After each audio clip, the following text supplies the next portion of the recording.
നമസ്കാരം. ഞാൻ ഇന്ന് നമ്മുടെ തലശ്ശേരി കോക്ടെയിലാണ് അടിക്കുന്നത്.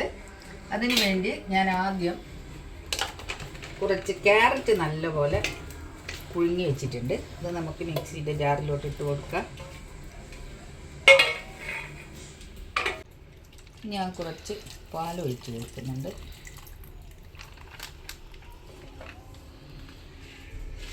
ഇത് നല്ലപോലെ ഒന്ന് പേസ്റ്റ് രൂപത്തിൽ ഒന്ന് അരച്ചെടുക്കട്ടെ. ഇനി ഞാൻ ബാക്കിയുള്ള പാലും കൂടെ ചേർക്കുന്നുണ്ട്. കുറച്ച് മിൽക്ക് മെയ്ഡ് ചേർത്ത് കൊടുക്കുന്നുണ്ട്.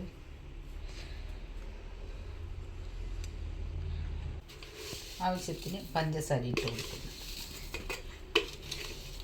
മിൽക്ക് മെയ്ഡ് ചേർത്തുകൊണ്ട് അധികം മധുരം വേണ്ട. ഇതിൽ ഞാൻ കുറച്ച് ഡേറ്റ്സ് കൂടെ ഇട്ട് കൊടുക്കും.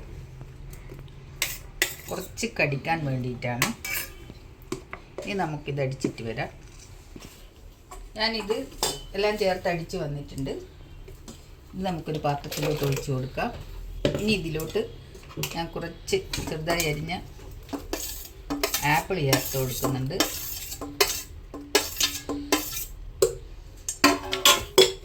കുറച്ച് നട്ട്സും മുന്തിരിയും ചേർക്കുന്നുണ്ട്. ഇതാണ് നമ്മുടെ തലശ്ശേരി കോക്ടെയിൽ. ഇതിനൊരു ഗ്ലാസ്സിലോട്ട് പകരം.